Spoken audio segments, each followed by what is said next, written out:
बिल्कुल ये गलत है। सरकार, हमारी ड्यूटी नहीं है कि हम अपना सबूत दें कि हम इस देश के नागरिक हैं। अगर ये सबूत तब 2024 में किस वोट पर ये सरकार में बैठे हैं। अगर आज पूरे वोटर लिस्ट को ये जीरो बना दिए तब तो इनकी सरकार भी खत्म हो गई।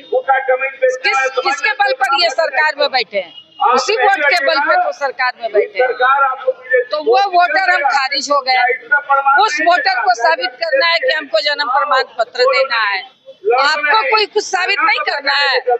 आप सरकार बने तो आपको भी तो साबित करना पड़ेगा तब।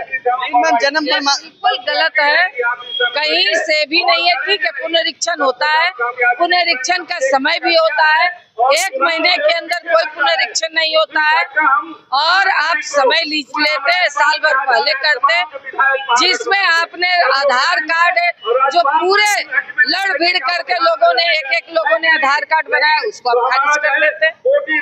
राशन कार्ड आपका दिया हुआ है, मनरेगा कार्ड आपका दिया हुआ है, जो गरीबों के पास उपलब्ध है उसको आप मान्य कीजिए। चुनाव आयोग पर जो है विरोधी क्यों भड़क रहे, इस मुद्दे पर क्यों भड़क रहे हैं वो? तो बिल्कुल वो मोदी का ये पपेट है। चुनाव आयोग की कोई अपनी स्वतंत्र ये नहीं है। अगर स्वतंत्र उनकी इनिशिएटिव रहती तो इस तरह का कोई चुनाव आयोग काम नहीं करता। इसलिए इसको इंडिया गठबंधन बिल्कुल खारिज करता है। इसको बिहार की जनता खारिज करती है कि इस बात को हम लोग नहीं मानेंगे। आप इसको वापस लीजिए और आप चुनाव के बाद फिर गहन पुनरीक्षण कराते रहिए। विपक्षी वालों का यह भी सवाल है कि जब जो चीज अभी करवा रहे हैं वो 2024 के लोकसभा में संसद में भी हो सकता था, लेकिन उस समय ये चीज को लागू क्यों नहीं किए? विपक्षी पार्टियों का सीधा कहना है कि अगर आपको ये करना था तो आप समय रहते करते, 1 साल पहले करते। उसमें भी ये चीज लागू किसी कीमत पर हम लोग उस समय भी नहीं मानेंगे। जो सरकार के द्वारा प्रदत्त डॉक्यूमेंट है आपको वो मान्य करना पड़ेगा।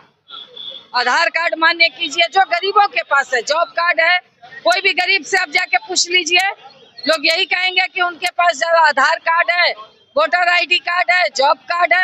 आप टोटल वोटर आईडी कार्ड को खत्म कर दिए, जीरो कर दिए, किसी को आप नहीं मान रहे हैं। ये कौन सा वोट पुनरीक्षण का कार्य है? कहीं न कहीं इससे जो है अगर ये लागू होती है तो वोट पर क्या जनता को क्या समस्याएं से झेलना पड़ेगा? जनता इसमें कम से कम 30 से 40% जनता का वोट कट जाएगा, उसका कट जाएगा। वो वोटर विहीन हो जाएंगे, उनको किसी भी तरह की कोई सुविधा उपलब्ध नहीं होगी और वो घुसपैठिए कहे जाएंगे। उसको सरकार कुछ भी कर सकती है। मतलब सरकार जो है उनको जो है अलग करना चाह रही है? बिल्कुल अलग करना चाह रही है। ऐसा क्यों सरकार कर रही है? उनका क्या मंतव्य हो सकता है? बिहार में लोग जदयू भाजपा की सरकार को खारिज कर दिए, इसीलिए वो चाह रही है कि हम वोटर को ही खारिज करके अपनी सरकार बना लें। शशि यादव, भाकपा माले, MLC।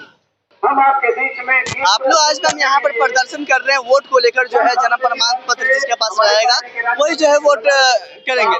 तो क्या लगता है इससे जो है जनता को क्या समस्याएं झेलने पड़ेंगे अगर ये चीज जो है हमेशा के लिए लागू होते हैं तो? सबसे पहले गरीबों का वोट छीनने की कोशिश है। बिहार में जिस तरह से जमीन का कागज मांगा जा रहा है, माँ बाप के जन्म प्रमाण पत्र को मांगा जा रहा है, ये जाहिर सी बात है कि ये गरीबों के पास है। तो जो गरीब बहुत मुश्किल से वोट पाने का अधिकार हासिल किया है, हमारे संविधान में तो आजादी के बाद ही दे दिया गया था अधिकार कि हर बालिग आदमी को वोट डालने का अधिकार।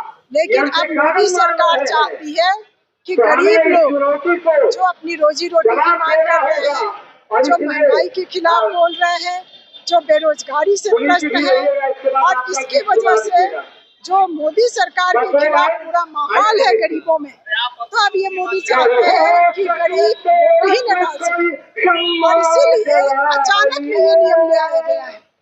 बिल्कुल अचानक ये नियम ले आया गया है कि 25 दिन के भीतर आप ये सब सर्टिफिकेट जमा कीजिए। तो हम लोग यहाँ पर इसके विरोध में खड़े हैं।